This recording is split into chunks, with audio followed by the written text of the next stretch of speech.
Yo creo que los jurados no son la casta.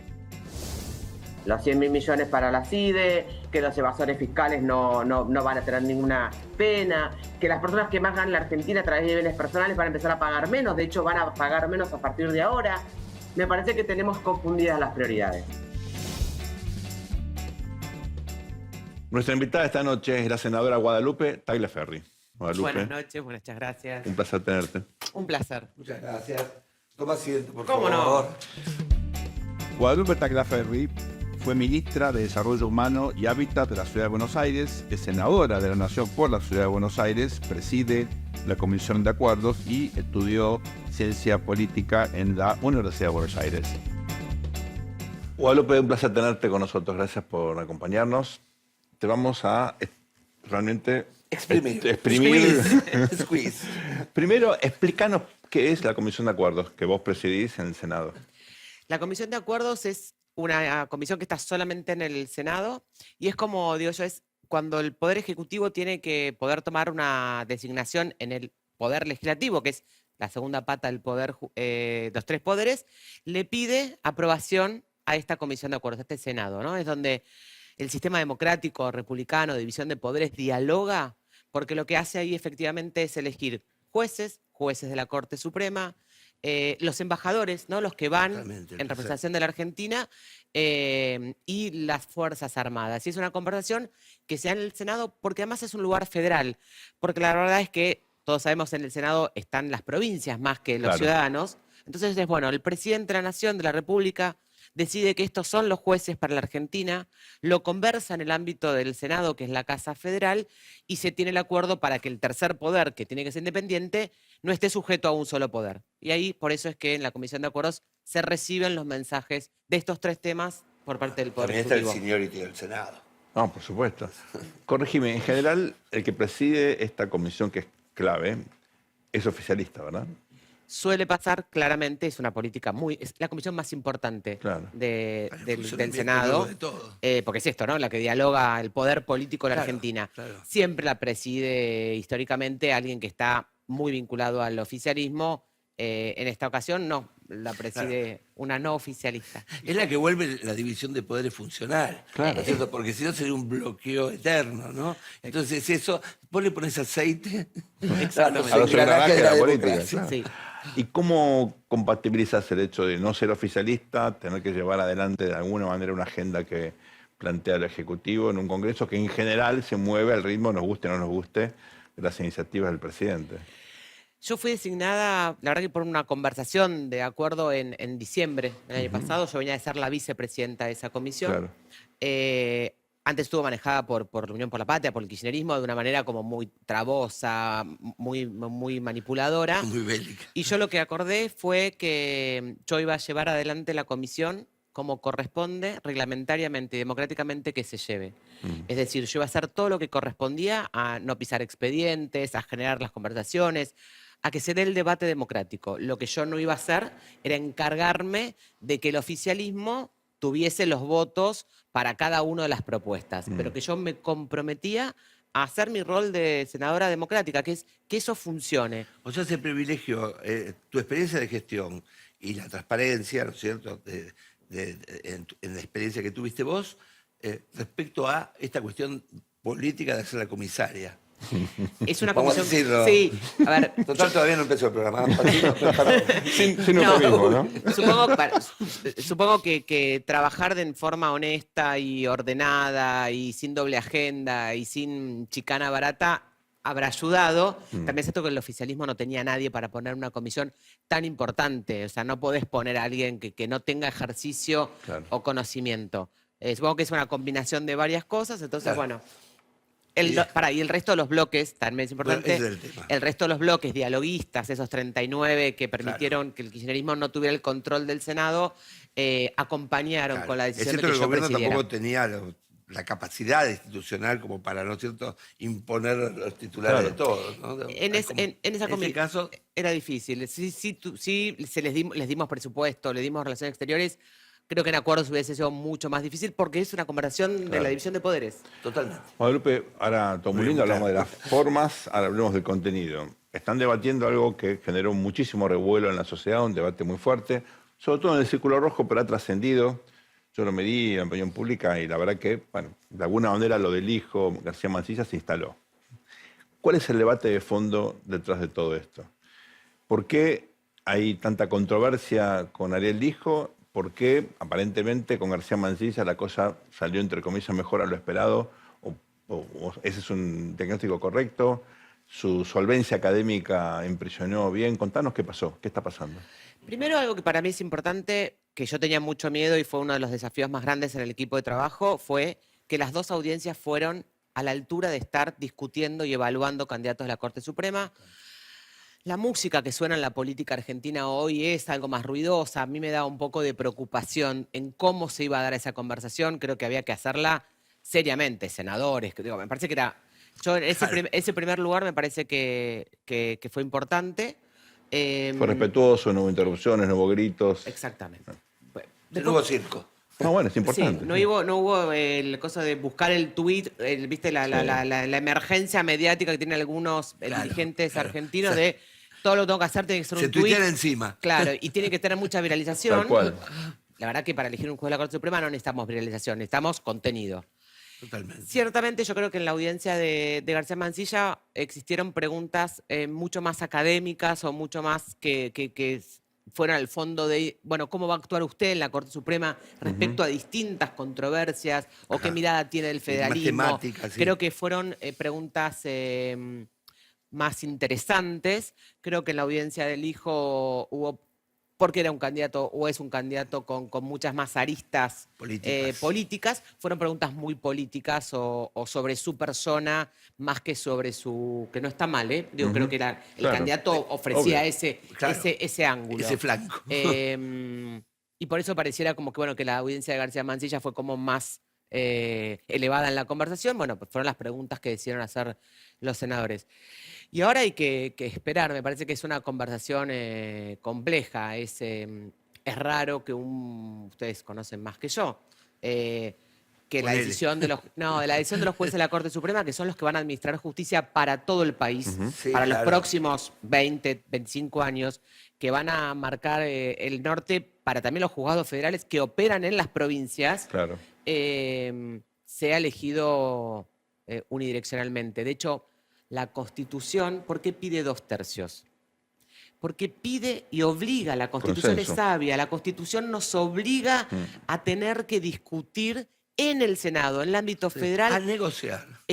Bueno, ¿cómo hacen estos dos A poderes? rosquear, si se quiere. Son En palabras buena- que finalmente Y, están institucionalmente incentivadas. La Constitución nos dice estos dos poderes tienen que sentarse a dialogar y Claro. encontrar los puntos para nombrar las autoridades del tercer Porque poder. si no, los problemas van a ser mayores, ¿no?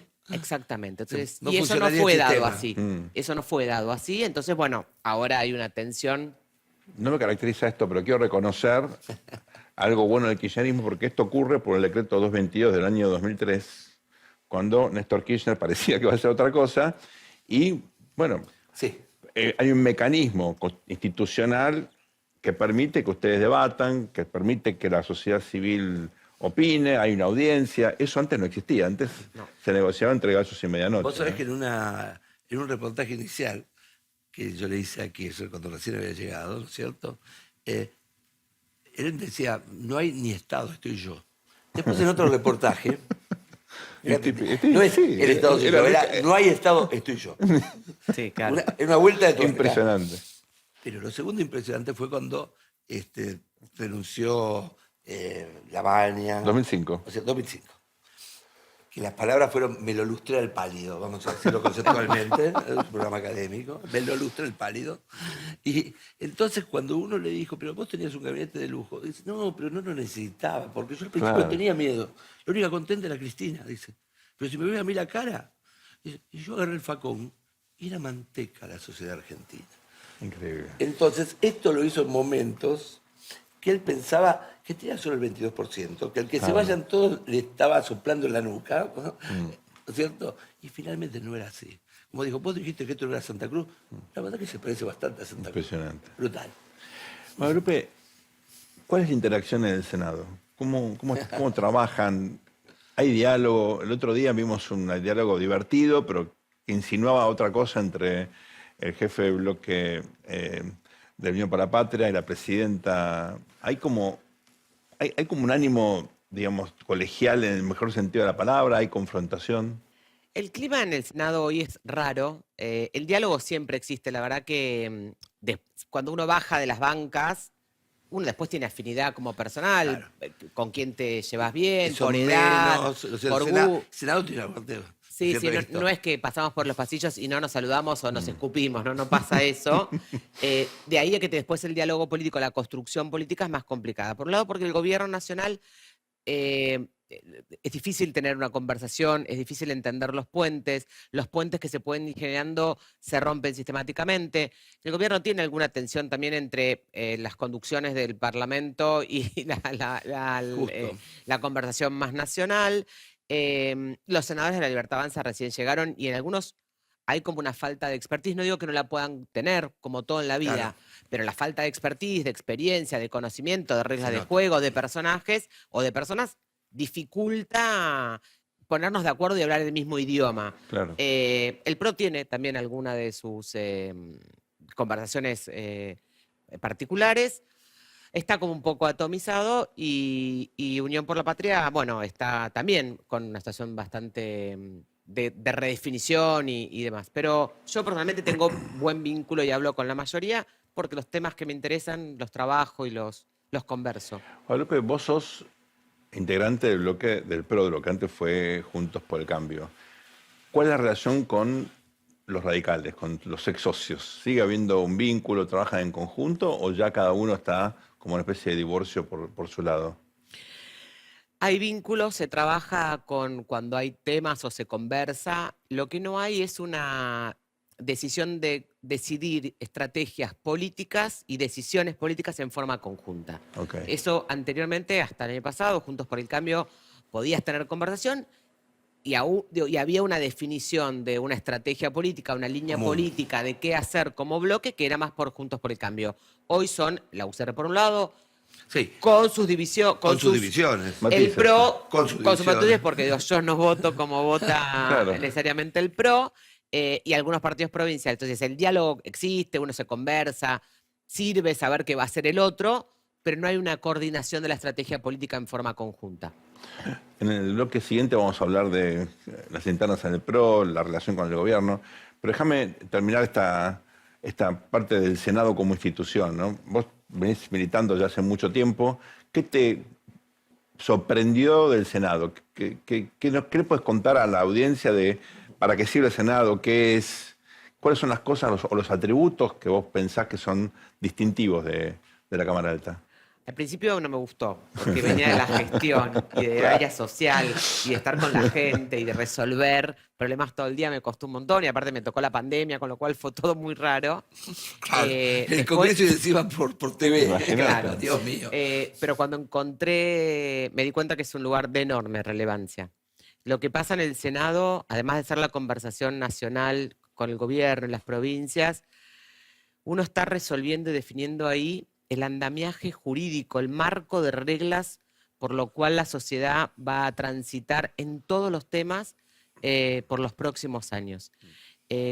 Lamentablemente creo que los últimos 4 años que yo fui senadora frustraba mucho, porque saber que uno estaba discutiendo una ley que estaba mal, que no iba a servir para nada, que era mentirosa, que era populista, que le generaba expectativas a la gente que no era por ahí donde iba la Argentina y no tener la capacidad de torcer esos brazos. Pero también en su momento, por ejemplo, el año pasado, logramos que el kirchnerismo no nombrara 50 jueces federales en todo el país. Totalmente.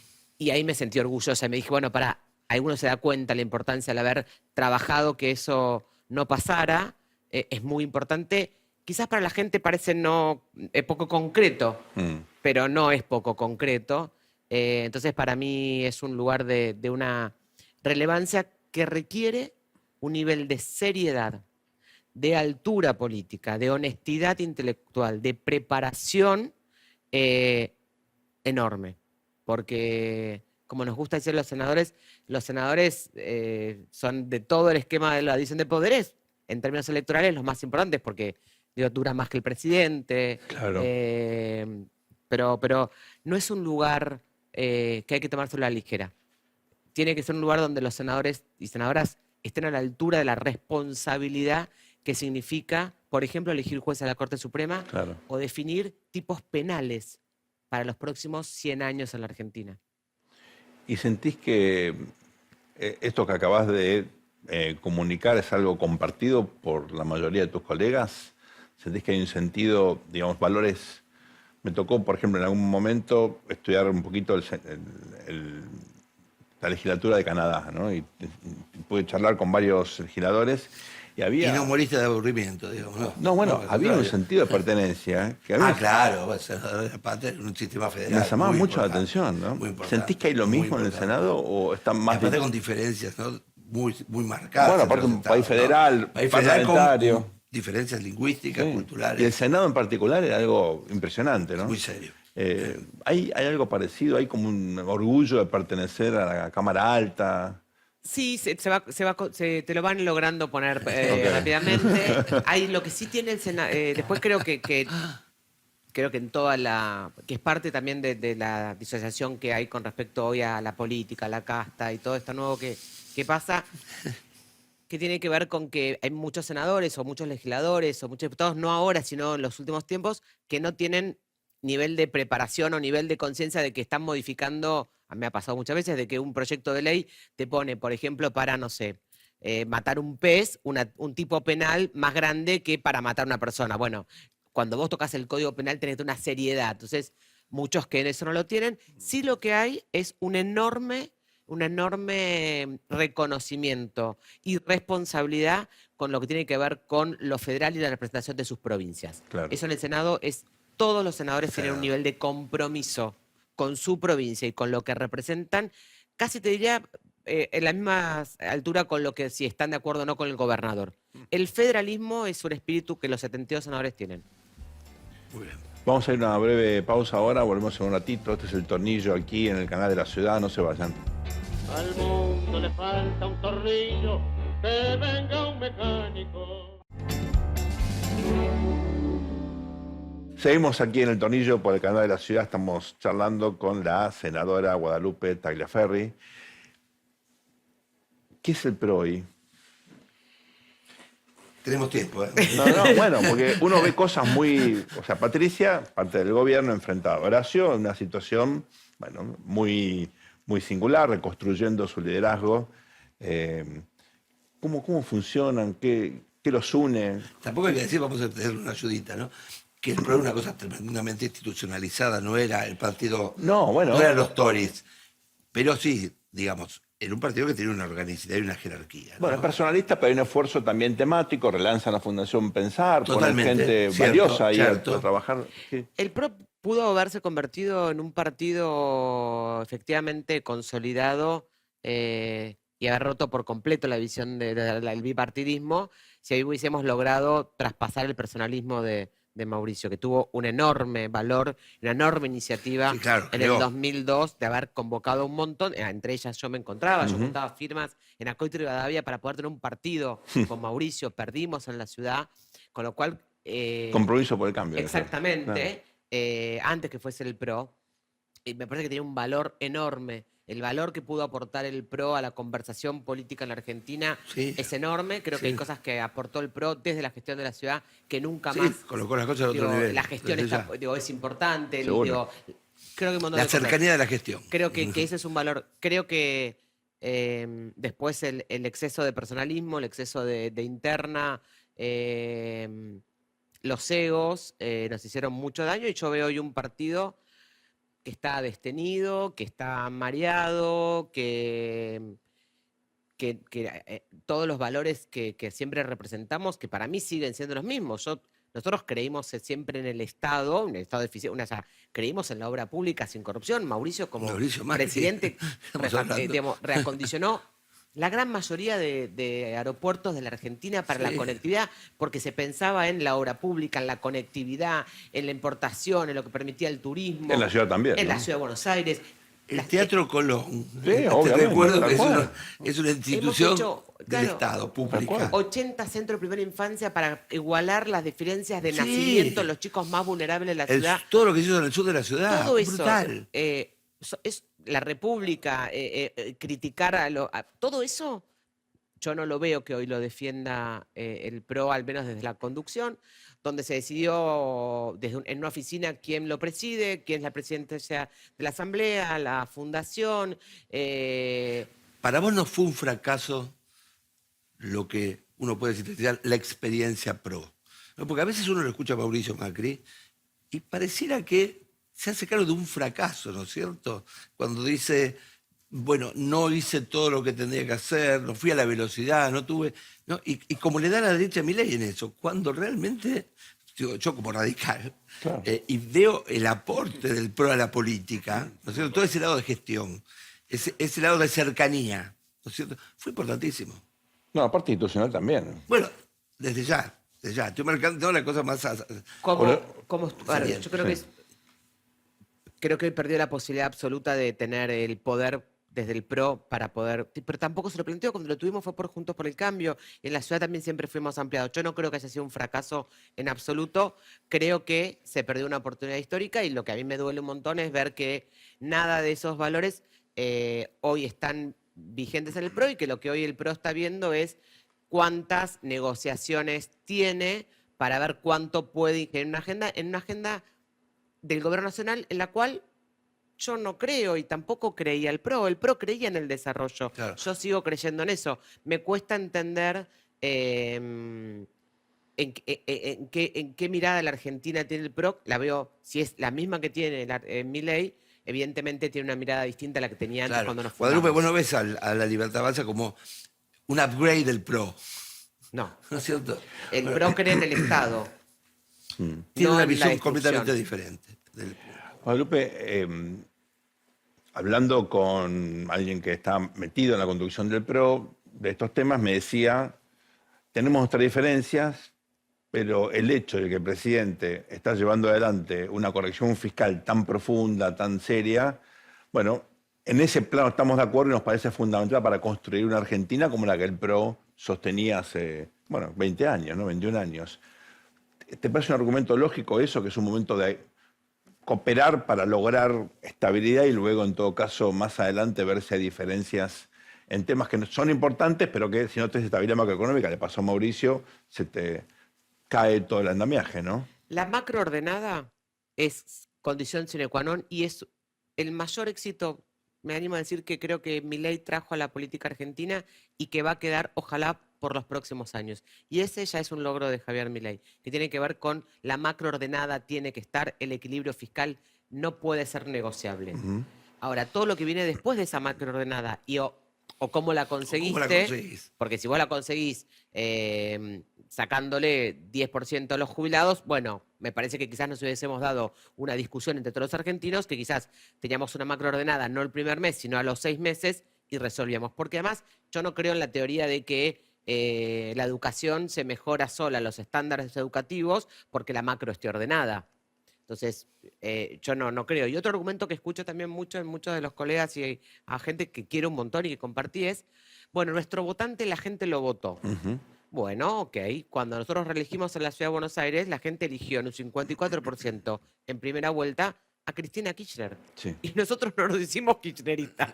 Es cierto. De hecho, o sea, el argumento, o sea, la lucha por la ciudad es una cosa, es que podés discutir. De hecho, el paquete fiscal yo lo acompañé, era la ley bases.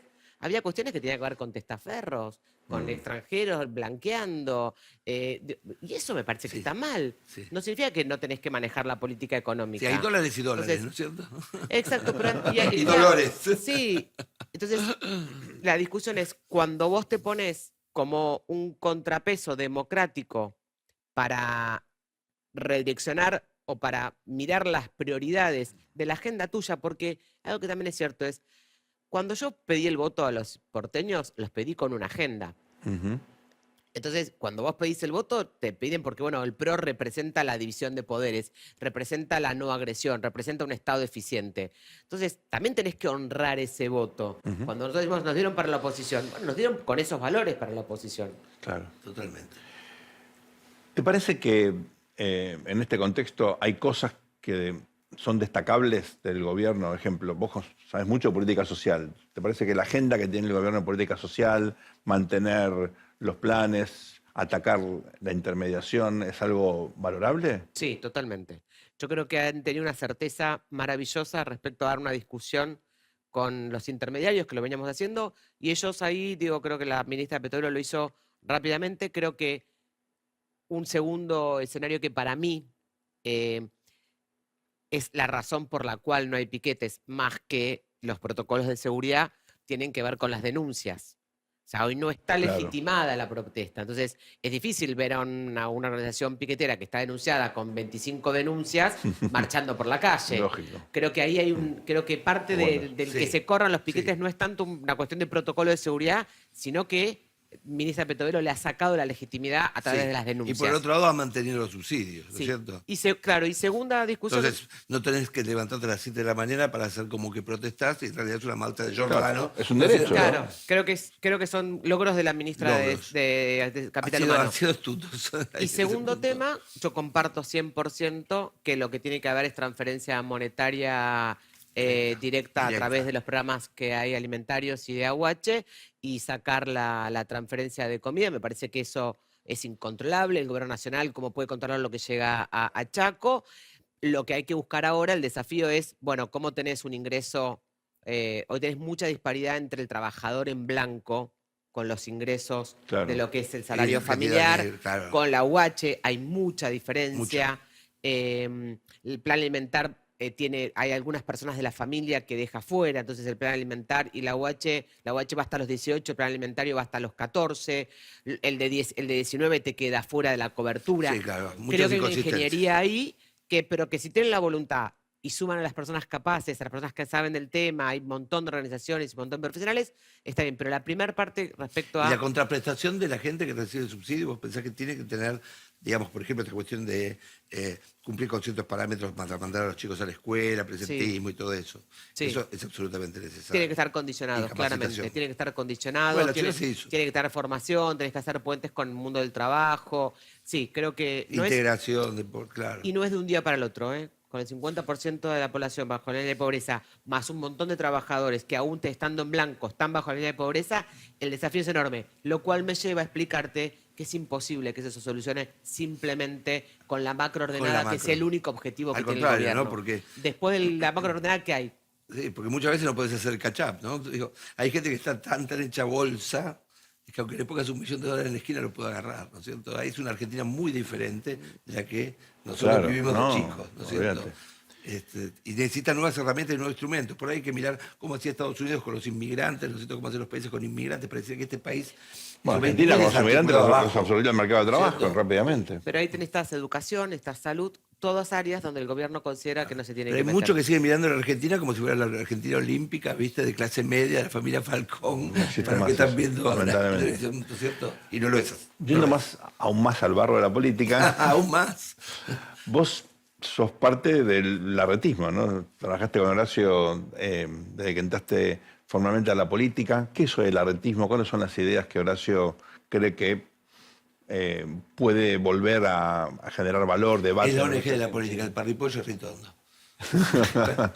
Sí, el arretismo tenía lógica en esta división del burrichismo, el arrechismo, el macrismo, el kirchnerismo, el medio de la contienda meramente electoral. Tantos sismos. Claro, yo creo que yo comparto con Horacio una visión de la Argentina. ¿Cuál es? Esta que te planteábamos, la Argentina necesita una macro ordenada, ya no hay discusión, ya está esto, está... Ahora, ¿dónde hacemos el desarrollo? ¿Cuál es la mirada de país productivo? ¿Qué eje hacemos en la educación? ¿Cómo hablamos de distribución? ¿Cómo hablamos de inversión a largo plazo? ¿Cómo soñamos una Argentina donde las diferencias de origen, de donde naciste, no te condicionen en tu desarrollo y haya un Estado eficiente, pequeño, moderado, no interventor, intervencionista, todo eso, sino que pueda facilitar incluso las condiciones del mercado. Claro, un Estado potenciando el mercado y la sociedad civil, ¿no es cierto? Un Estado eficiente, un Estado que borra, yo diría, lo que son los cuellos de botella. Por eso es muy del desarrollismo, ¿no? Inicial. Exacto. ¿no? Yo comparto con Horacio eso y en eso, a mí déjame creer quizás como que más allá de este ruido que hay en redes y demás, Yo creo que la gran mayoría de los argentinos, incluso esa cosmovisión que representaba Juntos por el Cambio, no Juntos por el Cambio, esa cosmovisión de que era educación pública, pero sin los sindicatos haciendo paro, que era el hospital público en la pandemia, por más que yo tuviese la prepaga, esta cosa de que el Estado se mete poco, pero que me garantiza las condiciones, esa cosmovisión, esa Argentina de clase media, sigue existiendo. Más allá del ruido, yo creo que es el sentir de la gran mayoría de los argentinos, con lo cual conversamos con esa gente buscando un espacio nuevo de conversación. Quizás el ruido es la angustia de la clase media por verse en extinción, ¿no es cierto?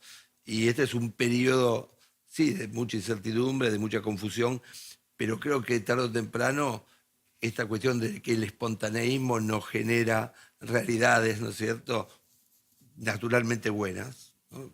Que el mercado por sí mismo produce milagros, sí, claro, pero no todos los que se necesitan en la Argentina, ¿no?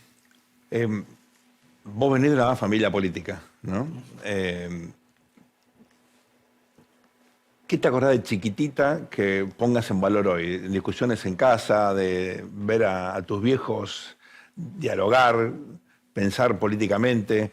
¿Cómo te sirve esa formación en tu desarrollo político cotidiano, en tu labor en el Senado, en tu rol como dirigente política? Dirigente política. Sí, me vibra. Yo nací en el 74. Justo. Nací 4 días antes Una niña. Nací 4 días antes que muriera Perón, digamos. A mí me permitió desde muy chica darme cuenta que lo que le pasaba al otro no me era ajeno. Y que la forma que yo elegía trascender en la vida, cada uno elige de distintas, tenía que ver con que hacer que lo que me rodeara fuese mejor. Me sirvió que no me es indiferente lo que pasa a mi alrededor. Entonces, ¿Y era una vocación política que ya sabías o esto te fue llevando la vida? No, la verdad que a los 12 años, 13 años... Quería ser presidente. Apareció la carrera de ciencia política en el año 86. Ahora la culpa la tenemos. En el año 86 apareció y yo no sé por qué me escuché, estaba en primer año y escuché y dije yo quiero estudiar eso y nunca me... A veces uno se arrepiente porque es de mucha frustración también. Claro. Tener la vocación pública, la vocación política es una pasión que ojalá toda la gente tenga esta pasión en su desarrollo profesional, pero es de un nivel de frustración, de angustia, de dolor, de incertidumbre. Este es un momento, por ejemplo, también de mucha incertidumbre, que los que estamos de este lado de la conversación más abajo es, bueno, volvamos a reflexionar, pensemos, discutamos con los que no discutíamos antes. ¿Y encontrás un espacio colectivo para eso? ¿Encontrás sí. pares en la política o fuera para poder charlar estas cosas? Encuentro y te aparecen, bueno, ahora desde MAD, de repente uno envía un chat diciendo hacemos tal charla, o alguien ve y te aparece gente y dice, qué bueno, gente que vos pensaste que no hacía falta, que no estaba en esta conversación, y aparece gente y dice, che, yo pienso esto, quiero estar en la conversación, quiero estar en un partido político, no estamos viendo el calendario electoral, es esta discusión, esta reflexión que obliga a todos a sentarnos a conversar. No para ponernos de acuerdo y armar un partido político, pero sí para ponernos de acuerdo en qué necesita la Argentina. Bueno, debo decir que Sergio ha sido pionero en esto de marcar, te diría, el cansancio con las estridencias. Y se está dando eso en el mundo. Tiene razón, le doy razón. Sí, bueno, Dame la razón alguna vez a mí. No. La verdad que uno mirando el mundo al margen de la Argentina, bueno, me parece que la etapa esta de las narrativas antisistema, de los berrinches tipo Brexit, está pasando, y las sociedades, de manera no lineal, porque nunca son lineales, están buscando algo diferente y lo encuentran a veces no. Y cuando están a punto de los precipicios, dan un pasito atrás, como pasó en Francia, ¿no? En Gran Bretaña. Veremos qué pasa ahora en Estados Unidos. Pero la pregunta es si la Argentina se va a encaminar, digamos, a una sociedad más, en todo caso, menos afín a los extremos y más amigada con... Diríamos. Claro, más amigada con la idea de normalidad, ¿no? Con una normalidad lógica. La verdad que no lo sé, es parte de la incertidumbre. Ahora, yo te puedo decir es que a mí me vibra por ahí. Claro. Yo Ella creo- trabaja para eso. Yo sí. creo eso. ¿Qué dejaste fuera de tu vida por hacer política? Uf, un montón de cosas. Un montón de cosas. Sobre todo el tiempo. La verdad que la gente cree que los políticos no trabajamos. No, bueno. Y cuando estamos en la Qué locura gestión. eso. Yo, por ejemplo, tengo un hijo de 16 que ahora le puedo dar un poco más de atención en el día a día, a la noche y demás. Pero yo soy una mamá que, por ejemplo, nunca hizo puerta en el colegio. Nunca, ni en toda su primaria, ni en Bueno, toda... eso es lo positivo y lo negativo. No, o mentira. sea, nunca. No. Con lo cual significaba, por ejemplo, que en toda Ah, la primaria, tremendo. como las mamás no me conocían, no venían chiquitos, no invitaban a pijamadas. O sea, hace 4 años que no me voy de vacaciones con mi hijo, por ejemplo. Pues zafaste de algo por eso, y es que hay un momento en el cual tu hijo te dice, papi, hasta acá, y no quiere que lo lleve de la mano. Ahora me quedo los viernes sola. No con mi quiere pareja. que nadie te asocie. Es terrible Sí, eso. tiempo de la familia, tiempo de ver otras cosas, A veces estás intoxicada. Yo el año pasado con el nivel de campaña terminé intoxicada. Llegó un momento que no quería saber nada de Twitter, de la televisión, de los Me noticieros. imagino. Pero ganas de otras cosas. La verdad que en el caso mío que laburé en lo social, la sensación a veces de acordarte con nombre y apellido, con cara de alguna familia que vos en su momento de mayor desesperación pudiste cambiarle eso y que para ellos les cambiaste el mundo, es de una felicidad que a mí personalmente es las cosas que me permiten tolerar la Y el frustración. poder que tiene el Estado y por eso la cuestión de devolverlo, Claro. ¿no? Porque cuando vos venís de una ONG, ¿no es cierto? El cambio va a pasar a la OGE, a la organización gubernamental. Bueno, es terrible, ¿no? claro. Y que tenés Enorme. plomo para tirar. Sí, ¿no? Es sí. una diferencia abismal. Sí. Bueno, El Estado un hace placer diferencia. tenerte con Muchísimas nosotros. gracias. Muchísimas gracias. Un placer, muchas Bueno, gracias a hasta la ustedes. próxima.